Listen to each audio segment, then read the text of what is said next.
Eran los años finales del siglo XIX. A España se había inminente su derrota en la guerra que libraban los cubanos por su independencia. Hace su entrada en la bahía de La Habana, en un aparente gesto amistoso, el buque de guerra Maine, de la Marina de los Estados Unidos. Mientras se hallaba fondeado, todos los oficiales paseaban por la ciudad y el buque se encontraba en manos de las clases y marinos. De pronto, una horrible explosión sacudió a la ciudad.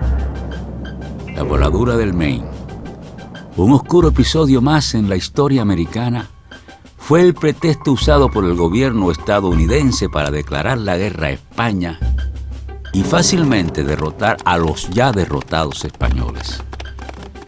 Desarmar al ejército mambí y abrogarse el derecho de intervenir política y militarmente en la isla de Cuba. La suerte de los cubanos estaba echada. En 1902 los Estados Unidos deciden dar visos de democracia a la isla y dirigen la redacción de una constitución que les daba facultades, entre las que se abrogaba el derecho a intervenir política y militarmente, o sea, directamente, en los asuntos internos de la naciente República de Cuba. Un grupo de ambiciosos cedió ante la codicia y resulta que el primer presidente cubano es ciudadano norteamericano. Gobiernos corruptos, crímenes políticos, violencia, juego, drogas y prostitución. Nos adentramos en la segunda mitad del siglo de República. El pueblo no resistía más y se lanzaba a la calle. Obreros y estudiantes se unían en las protestas. La represión iba en aumento. Una era de violencia sacudía a la nación. Fulgencio Batista ahogaba el país con un baño de sangre. We are trying to eliminate poverty and unemployment, two conditions which are always exploited by the communists, and we are doing our best to make it impossible for communists to infiltrate our democratic institutions.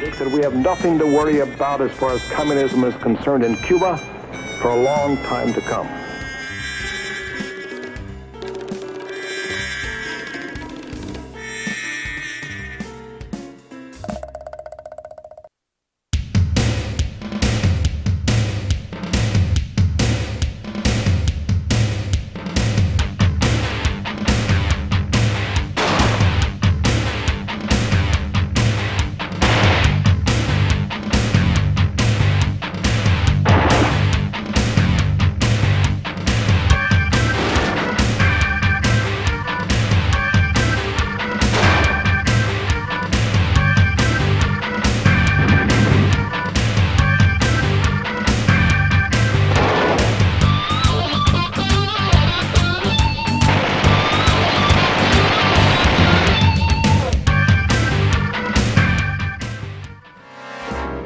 Corre el mes de diciembre de 1956 y en La Habana, capital de la siempre fiel isla de Cuba, la llave del Golfo, se reúnen los agentes de la CIA destacados en las embajadas de Estados Unidos en los países de América Latina.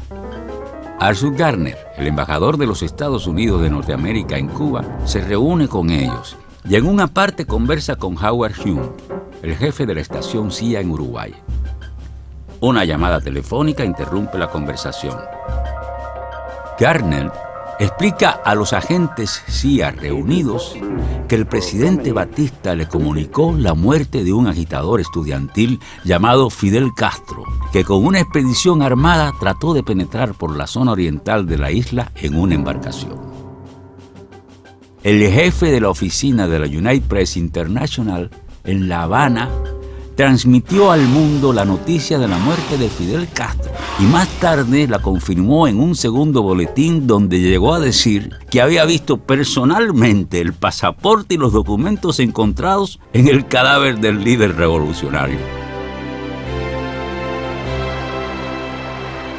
3 años después, En enero de 1959, el líder estudiantil que el embajador Garner y la UPI calificaran de revoltoso y anunciaran su muerte, después de recorrer la isla en una caravana histórica, hacía su entrada en la capital, convertido en el comandante en jefe de la joven revolución cubana. Y allí comenzaron los dolores de cabeza para las mentes de los gobernantes estadounidenses.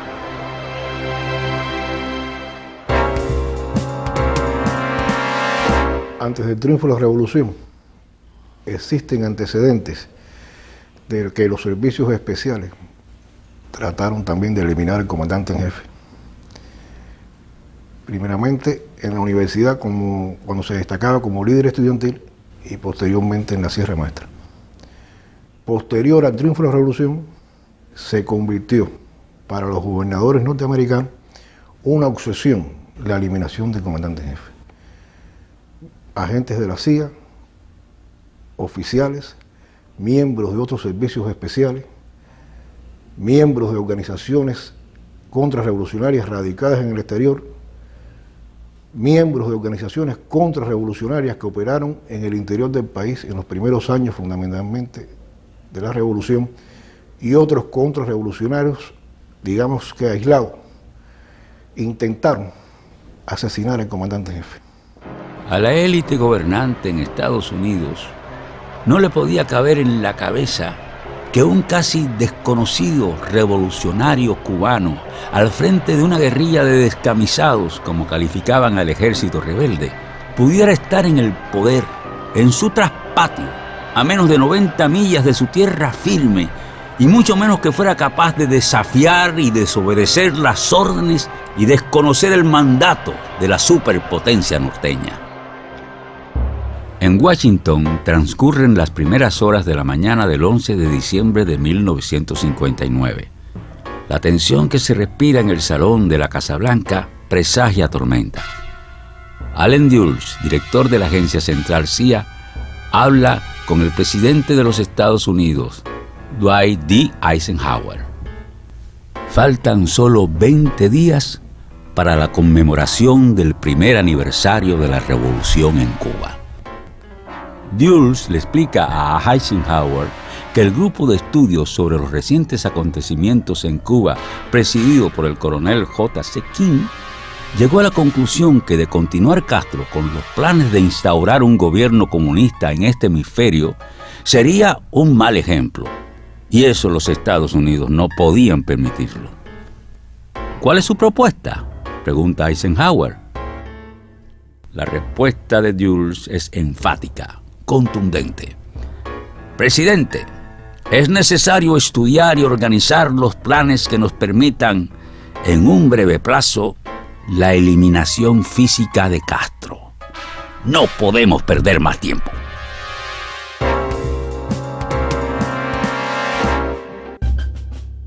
$50 días después que el director de la CIA, Allen Dulles, presenta el proyecto de derrocar a Castro,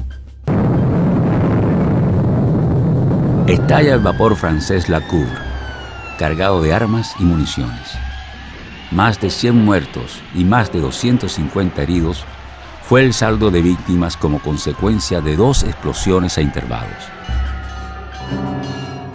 Evidentemente, la segunda explosión del vapor La Cour tenía una intención, y era provocar un mayor número de víctimas, sabiendo la solidaridad de nuestro pueblo cuando ocurre un hecho de esa envergadura, cómo acuden gran cantidad de personas como ocurrió en ese momento.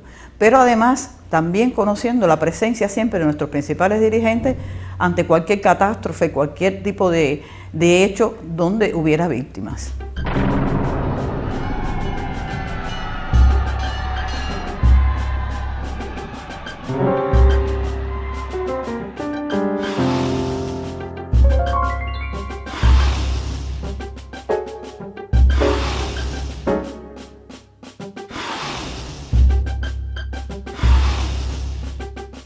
Días después, en el entierro de las víctimas y ante una multitud enardecida, Fidel lanza al mundo la hoy histórica frase de patria o muerte.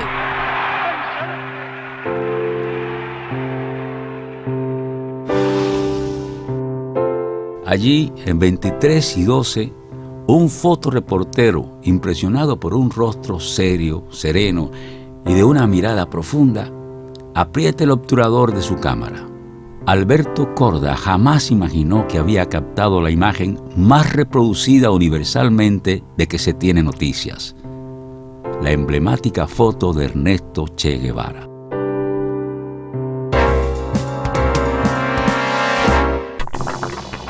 Planes monstruosos y ridículos se entremezclaban.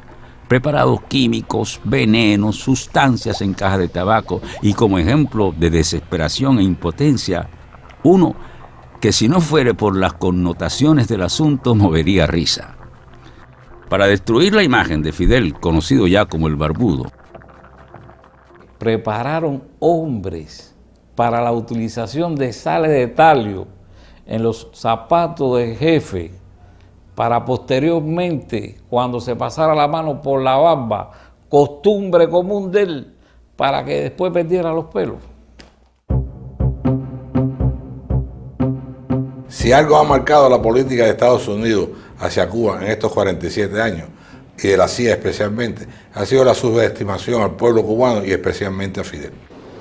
podríamos hablar incluso del deleznable hecho de enviarle como regalo un traje isotérmico al presidente cubano, conociendo su afición por la natación subacuática, preparado con una sustancia que afectaría la piel.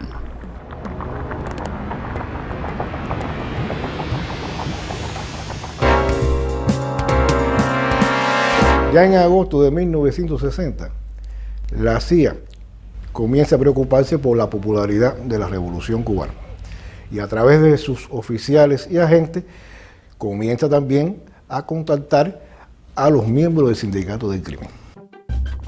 Bissell, operaciones encubiertas de la Agencia Central CIA. En 1954 participa en el derrocamiento de Jacobo Arbenz en Guatemala. 1 de mayo de 1960, organiza la operación del vuelo del avión espía U-2 sobre la Unión Soviética. Coronel Sheffield Edwards, director de la Oficina de Seguridad Nacional. Bissell le explica a Edwards: la situación en Cuba se torna cada vez más confusa. A la agencia se le está dificultando actuar contra Castro directamente y el grupo propone buscar a alguien que lo asesine, pero que no sea un agente de la CIA. Esto es del conocimiento del presidente, afirma. Edward encomienda la misión a uno de sus más fieles subordinados, que es Jim O'Connor. Luego de varias reuniones, deciden confiar a Robert A. Maheu para que reclute a alguien lo suficientemente duro para la tarea. Maheu, que había sido empleado de la CIA desde la década del 50, mantenía una estrecha colaboración y magníficas relaciones con la organización de la mafia italoamericana. O'Connell pidió a Maheu que estableciera contacto con Tony Rosselli, figura del bajo mundo con relaciones de juego en Las Vegas, para determinar si participarían en un plan para deshacerse de Fidel Castro. Maheu abordó a Rosselli como representante de hombres de negocios con intereses en Cuba y que veía en la eliminación de Fidel el paso inicial para recuperar sus inversiones perdidas. Maheu explicó a Rosselli que sus clientes estaban dispuestos a pagar $150,000 por la eliminación de Castro. Esta operación, le afirma, tendría todo el apoyo de altos funcionarios del gobierno americano cercanos al presidente.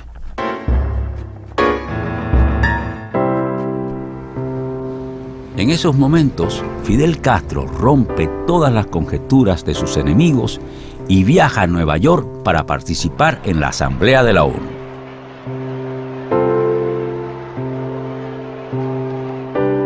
Cuando la primera visita de Fidel a Naciones Unidas, yo estaba en Washington, porque era embajador en la OEA. Entonces, cuando Fidel llegó, yo fui a Nueva York a hablar con él. Fidel le habían puesto muchos obstáculos para hospedarse en un hotel de primera clase ahí en Nueva York. Le pidieron mucho dinero, en fin, le hicieron millones de desaires. A pesar de los planes que se organizaban, la CIA, para aprovechar cualquier oportunidad que se diera durante la visita, alquiló una suite en un lujoso hotel donde supuestamente se instalaría Fidel.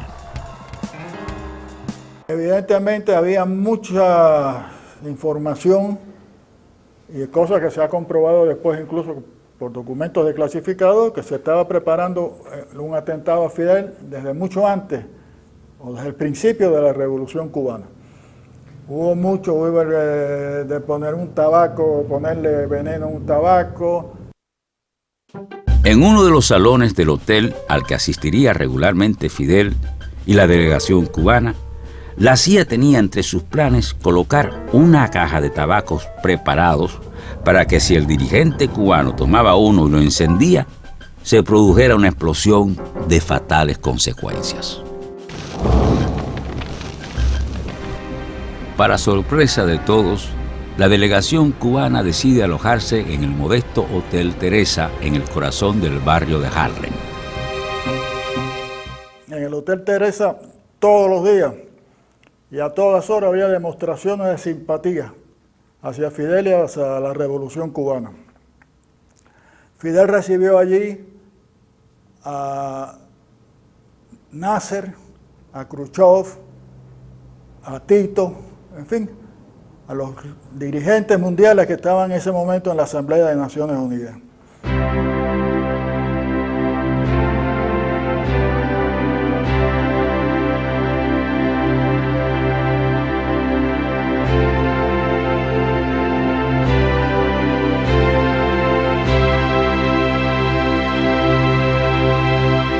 Se sintió protegido no solamente, por supuesto, por la gente nuestra en primer lugar, sino por el calor que recibió de toda aquella muchedumbre que siempre estaba frente al hotel.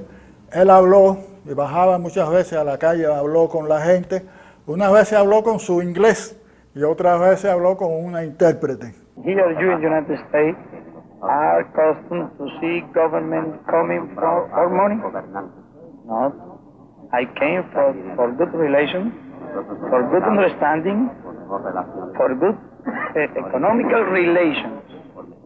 We are now poor country, but in a rich, poor people, but in a rich country. What we want is to work in our rich country. Entré yo en el salón donde él estaba, en el Hotel Teresa. Empezamos a hablar. Cuando yo empecé a informarle de qué estaba sucediendo en la OEA, me dijo, oye, espérate, vamos aquí a acercarnos a la ventana esta, porque a lo mejor hay un micrófono instalado por ahí, no sabemos, y entonces nos pusimos los dos en la ventana, así apoyados, mirando hacia la calle, y hablamos allí de las cosas que yo le iba a informar a él, y las cosas que él me dijo, que yo ahora no recuerdo, fíjate, de tantos años de eso ya. Pero bueno, eso fue así, me acuerdo que la perspicacia de él, ¿no? En el sentido de vamos a cuidarnos, a ver, no voy a hacer que esta gente está copiando algo de eso.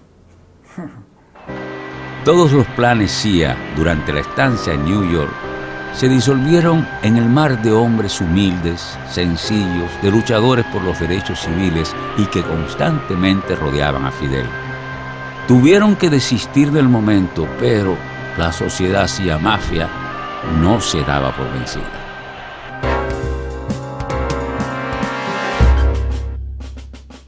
Los planes CIA Mafia no se detenían. En una de las reuniones, Rosselli expresó que el trabajo había que hacerlo bueno y limpio, sin entrar en ningún tipo de emboscada y tiroteos. Era preferible y más deseable para las altas esferas un veneno que hiciera desaparecer a Fidel Castro sin dejar huella. Rosselli viajaría a la Florida a reclutar cubanos. Usaba el sobrenombre de John Rawiston. Durante la semana del 24 de septiembre se reunieron nuevamente. El gángster presentó a dos individuos en quienes, según dijo, se podía confiar. Sam Gold, quien serviría como hombre de apoyo y hombre clave, y Joe, de quien Gold dijo que sería utilizado como correo a la isla y la persona encargada de hacer los arreglos en suelo cubano. Sam Gold y Joe eran respectivamente Momo Salvatore Giancana y Santo Traficante. El primero, prominente gángster radicado en Chicago. El segundo, jefe de la Cosa Nostra en Cuba durante el gobierno de Batista. Nacido en 1908, Giancana inició su trayectoria criminal como pistolero de Al Capone. Asesinó a docenas de personas hasta que consiguió el control de la mafia en Chicago. A finales de los años 50, su organización producía en dinero negro millones de dólares en los casinos controlados por la mafia en Las Vegas y La Habana. Giancana había participado en operaciones de envío de armas a elementos contrarrevolucionarios en el interior de Cuba. La CIA había considerado primero un asesinato tipo Ganterín a Fidel, pero San Giancana se opone diciendo que esa acción sería suicida. El 3 de enero de 1961, el gobierno de Eisenhower rompió las relaciones diplomáticas con Cuba.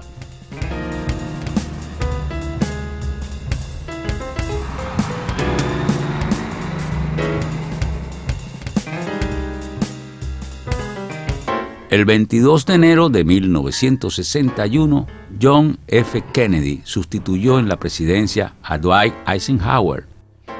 En esos momentos, había en preparación dos planes para asesinar a Fidel. Uno con la mafia y el otro con la participación de elementos contrarrevolucionarios dentro de Cuba. El 13 de marzo de 1961, en una suite del Hotel Fontainebleau de la Florida, se encuentran Mayhew, Rosselli y Giancana. El televisor tiene el audio a todo volumen.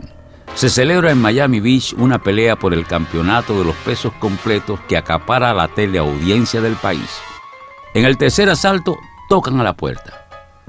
Hace su entrada Santo Traficante, quien viene acompañado de un individuo de unos 50 años, pelo gris, con gafas de cristales oscuros. Era la persona contratada para asesinar a Fidel. Su nombre, Manuel Antonio Varona. La vinculación de Tony Varona con la mafia proviene de su época de primer ministro en el gobierno de Carlos Prigo. Varona había tenido intereses financieros que se entrelazaban con los de Meyer Lansky, figura relevante de la mafia, a través de Hansan Group, que estaba comprando terrenos en el sur de la Florida con el dinero robado de los fondos de la República.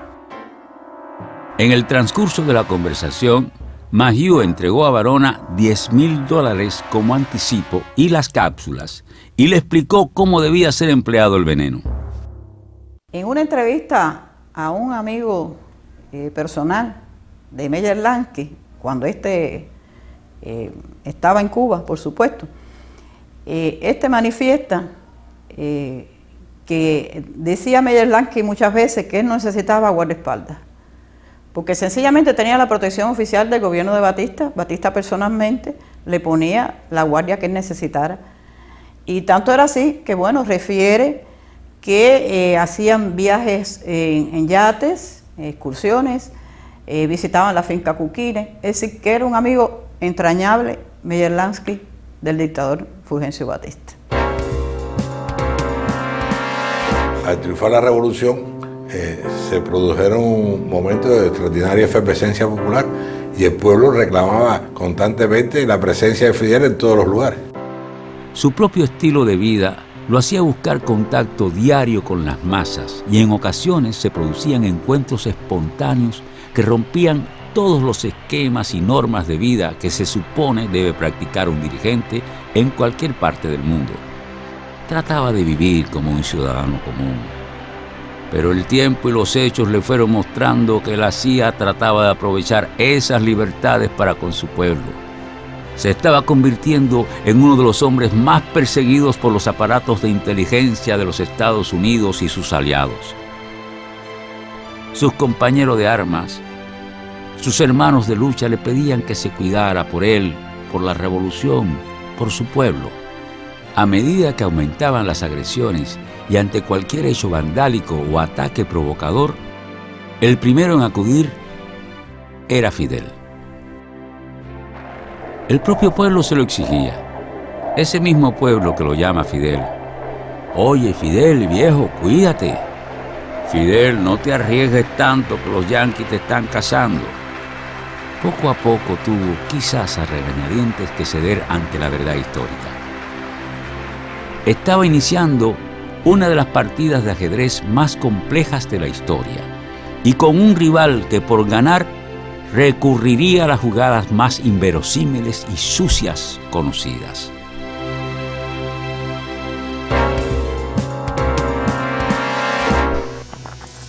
Leopoldina Grau Alsina, Pola, una de las principales agentes CIA en Cuba, capturada y condenada a 30 años por un ilimitado número de actos conspirativos y sabotajes contra la revolución.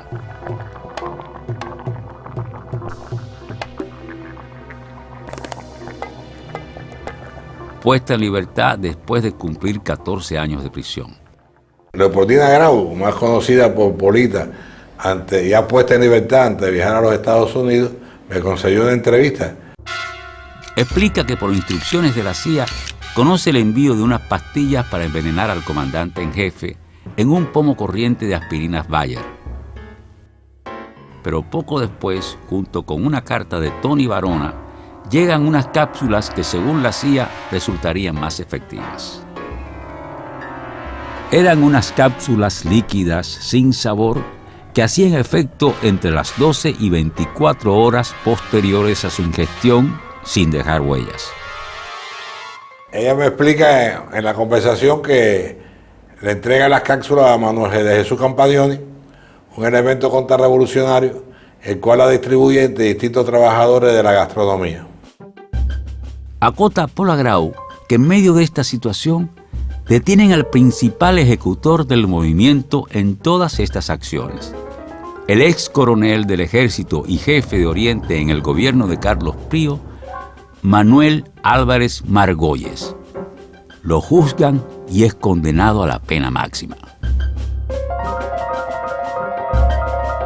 Después de varias peripecias, la red se pone en contacto con Santos de la Caridad Pérez Núñez, que trabajaba como dependiente en la cafetería del Hotel Habana Libre, lugar que en ocasiones visitaba Fidel para tomar algún líquido o helado. Santos sitúa las 2 cápsulas en su taquilla de empleados. Posteriormente coloca una en la nevera de helados.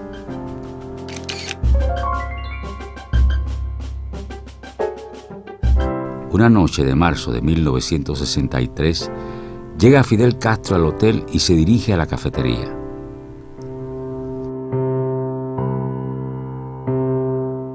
Santos se siente nervioso, pero comienza a preparar un batido. Se dirige a la nevera y con mano temblorosa trata de tomar la cápsula. Siente que está pegada al hielo y trata de separarla y se revienta. Los nervios lo traicionan. Santos se desploma moralmente e indica dónde está la otra cápsula, explicando con lujo de detalles el plan trazado por la CIA.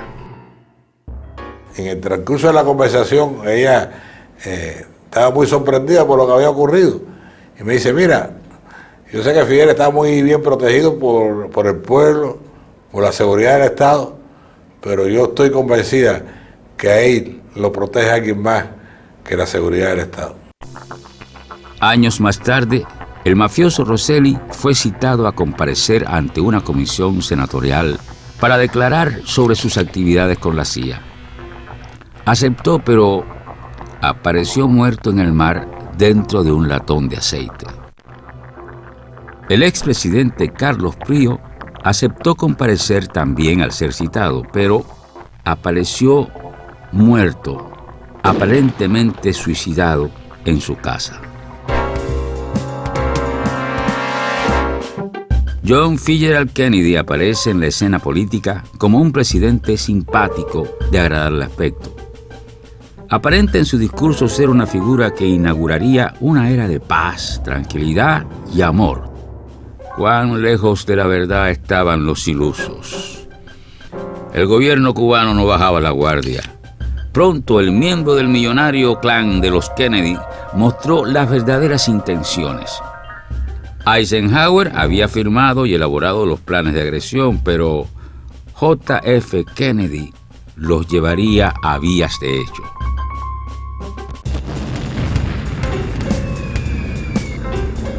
Después del fracaso de Playa Girón, al que ellos mismos llamaban el desastre de Bahía de Cochinos, el gobierno norteamericano, a través de la CIA, comenzó lo que se ha conocido como la Guerra Secreta. Comenzaban los jaques inesperados. Los Kennedy habían sufrido la derrota más catastrófica en su historia política.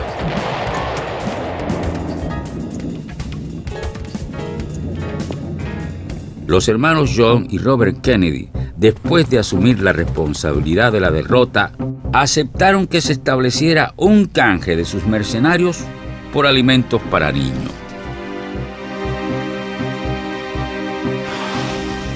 Y los poderosos intereses norteamericanos y la cúpula militar comenzaban a dudar de la capacidad del gobernante para mantener el poderío hegemónico del gigante del norte. Cuando estalló la crisis, que fue un discurso de Kennedy anunciando que había cohetes nucleares en Cuba, yo estaba en México. La crisis de octubre marcó un momento crucial en las pretensiones de los Estados Unidos de marcar los derroteros de la política cubana. Cuando vino la crisis me llamaron para que viniera a Cuba, porque venía Bután, que era el secretario general de las Naciones Unidas, y me iban a nombrar a mí embajador en Naciones Unidas.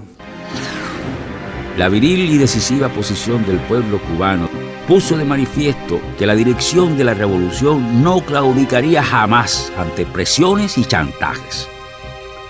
La URSS retiró los cohetes, pero Kennedy aceptó el compromiso de no atacar militarmente a Cuba. Indudablemente a los halcones del Pentágono la solución no los satisfizo.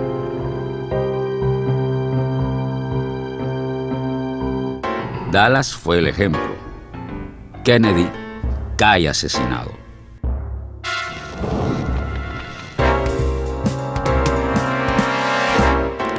Fuere Johnson el vaquero tejano que ocupa la presidencia al asesinato de Kennedy, o después el señor Nixon, amigo de Batista cuando era vicepresidente en tiempos de Eisenhower. En fin, republicanos o demócratas, no importaba. Había que derrotar a Castro. Whether Mr. Castro leaves Cuba in a vertical position or a horizontal position, but he will leave Cuba. 10 presidentes y 14 directores de la CIA han chocado contra el infranqueable muro cubano. En el informe dado a conocer públicamente en 1975 por la Comisión Investigadora del Senado, presidida por el senador Frank Church, se revelan las vinculaciones establecidas entre la CIA y elementos de la mafia americana para asesinar a Fidel. Las investigaciones confirman lo que en su momento la seguridad cubana había informado al gobierno revolucionario.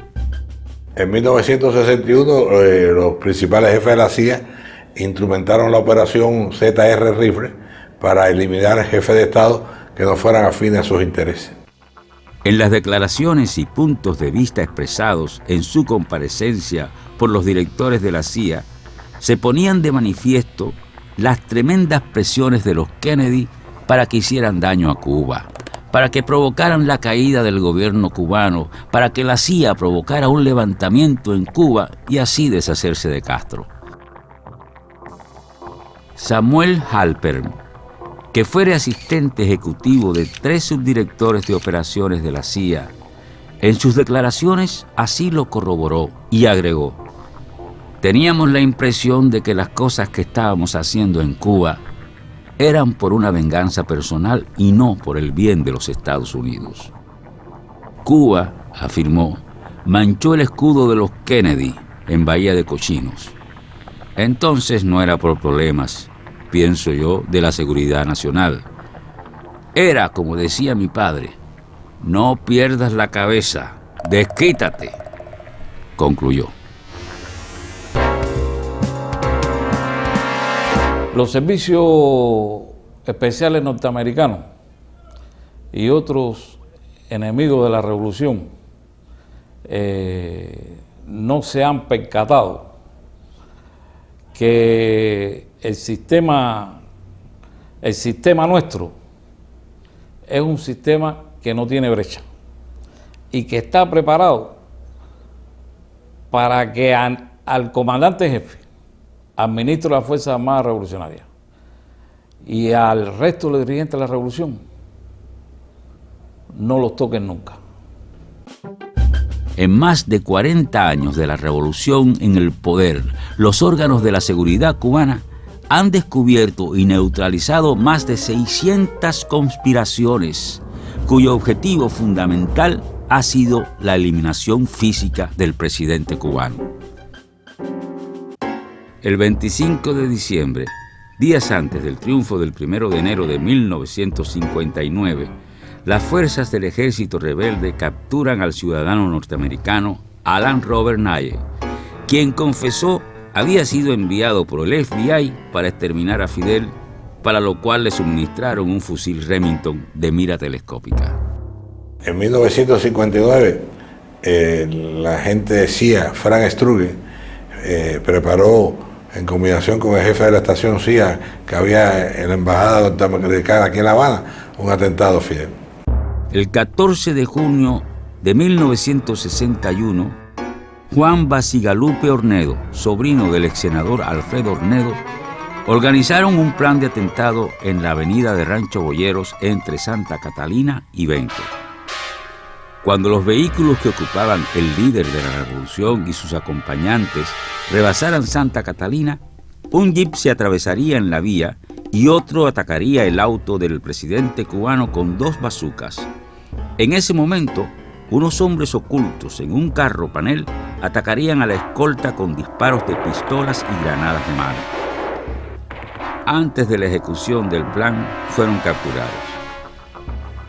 Así podemos destacar el plan minuciosamente elaborado en octubre de 1961 para suprimir al presidente cubano cuando se dirigía a la población desde la terraza norte del antiguo Palacio Presidencial.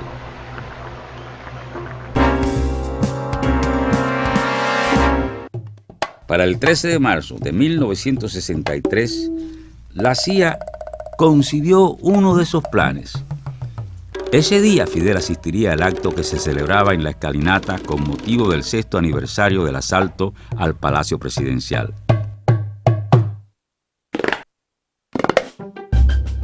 Apostados en la ventana de uno de los edificios situados frente a la universidad, tirarían hacia la tribuna con una bazuca. Los complotados fueron capturados ocupándose el armamento. Durante el interrogatorio confesaron su participación y quienes los dirigían y suministraban las armas y el dinero. Los golpes a la CIA continuaban, pero la soberbia y el odio no dejaban tiempo a la razón. 2 planes de asesinato fueron abortados en el Estadio Latinoamericano de La Habana, uno proyectado para el 7 de abril de 1963 y el segundo en septiembre de 1964. Los complotados se sentarían en 3 puntos cercanos en las gradas situadas detrás del palco en el que acostumbraba sentarse el comandante en jefe. Así, durante el juego, y aprovechando el momento de una jugada emocionante, lanzarían granadas hacia la malla protectora para que al deslizarse cayeran sobre los palcos. Entre los conjurados se encontraban Ramón y Alberto Grau Sierra, sobrinos del expresidente Ramón Grau San Martín. Desde 1961, la CIA comienza sus contactos con Rolando Cubela. Hombre indeciso, duda, y es en 1963 cuando acepta y es reclutado por la Agencia Central de Inteligencia. Su referencia o cifrado será A.M. Lash. A Cubelas, el oficial de la CIA, le plantea el asesinato de Fidel Castro. La acción se realizaría el 13 de marzo de 1966 durante el acto conmemorativo del aniversario del asalto al Palacio Presidencial. 13 días antes, el 28 de febrero, Cubelas y sus cómplices fueron detenidos. Calzada y G, Calzada y Paseo y muchos más, en fin, una persecución implacable, pero neutralizada por la vigilancia de la población y la labor de agentes de la seguridad cubana que lograron penetrar no solo a los grupos complotados, sino a la poderosa Agencia Central de Inteligencia.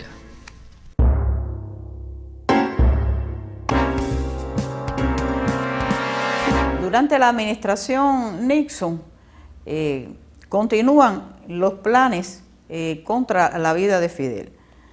Y un ejemplo de ello es cómo la CIA, mediante un agente vinculado a contrarrevolucionarios cubanos, planifican 3 complots en el año 71 durante el gobierno de Allende, cuando Fidel hace una visita a ese país. Uno de los planes debería efectuarse desde el Hotel Hilton de Santiago de Chile, ubicado cerca del Palacio de la Moneda, cuando Fidel se asomara a los balcones. El otro objetivo era dispararle con un arma oculta dentro de una cámara de filmación. El complot de la cámara fue confirmado por Antonio Veciana, quien manifestó que su oficial de caso de la CIA le ordenó que organizara el atentado. Esta operación se frustró por el temor de los asesinos de no poder escapar con vida. Era muy similar al asesinato de Kennedy, declaró Veciana, y agregó que a la persona que la CIA había asignado para matar a Fidel se le plantaron papeles que le harían aparecer como agente moscovita del gobierno cubano que se había vuelto traidor. Luego sería asesinado, igual que Oswald. Los falsos papeles los entregó Luis Posada Carriles. Yo recuerdo que en los movimientos en Chile tuvimos se habló de una posible acción con la utilización de un auto minado. Hubo un nuevo intento cuando Fidel hizo escala en Perú a su regreso de Chile. Un avión equipado con un cañón de 20 milímetros estaba ubicado cerca del lugar de la maniobra con los motores encendidos. Cuando apareciera Fidel en la puerta de la nave, efectuarían el disparo y en la confusión escaparían. Sorpresivamente, el avión presidencial se estacionó en la zona especial de seguridad, fuera de la vista y el alcance de los atacantes. Posada Carriles, desde el triunfo de la revolución, ha sido un mercenario a sueldo del gobierno de los Estados Unidos y de sus servicios de inteligencia. Él participó en la voladura del avión de Cubana. Él ha estado en varios intentos de atentado a Fidel durante diferentes cumbres iberoamericanas. De origen cubano, Luis Posada Carriles recibió entrenamiento de inteligencia en Fort Jackson y desempeñó en Venezuela el cargo de jefe de la División de Seguridad de los Servicios de Inteligencia y Prevención, DISIP.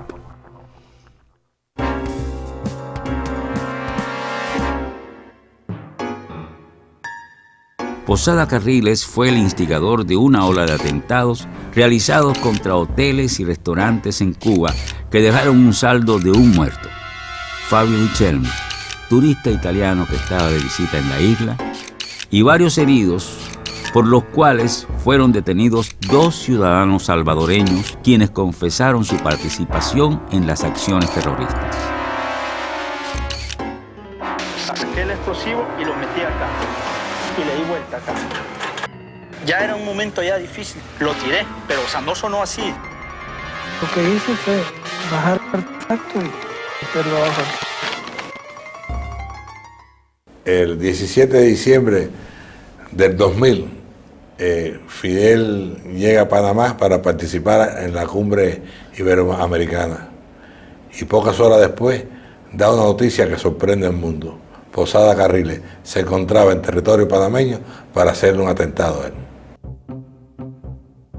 Los elementos terroristas tienen la idea de disparar o hacer estallar cargas explosivas donde lo estimen útil a sus propósitos, sin importarles en cuál vehículo colectivo viajen los jefes de delegaciones o donde se encuentren reunidos para alguna de las actividades programadas.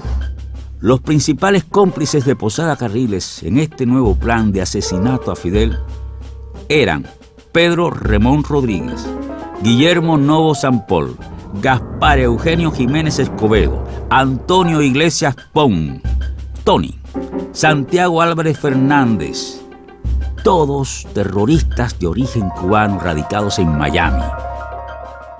Consideramos que las autoridades del país anfitrión están en el deber de localizar al jefe terrorista y sus cómplices, impedir que escapen por cualquier terminal aérea, salida terrestre o marítima, arrestarlos y someterlos a los tribunales correspondientes por haber violado leyes nacionales e internacionales.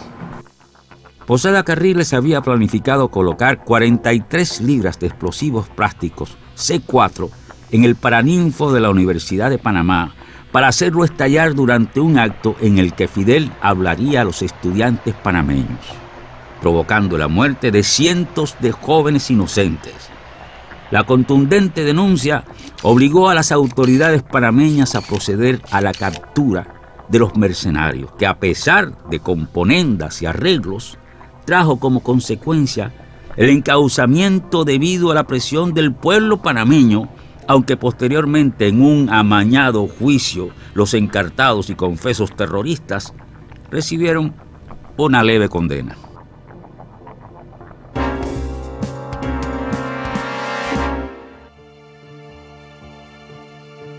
A pesar de poseer la tecnología y los medios más sofisticados sobre la faz de la Tierra, el gobierno norteamericano, sus agencias y sus mercenarios a sueldo no pudieron evitar que Fidel viera la llegada del nuevo milenio.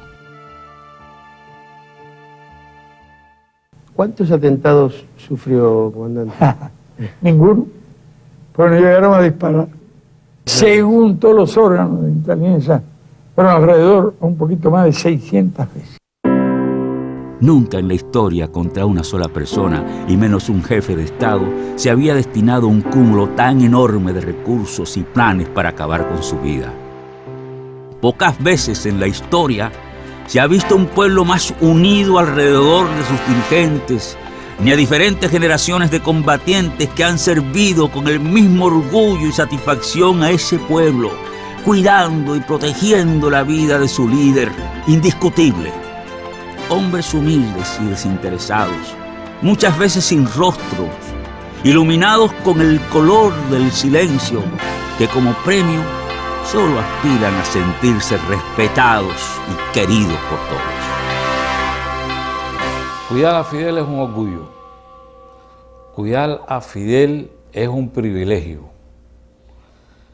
Y realmente te diría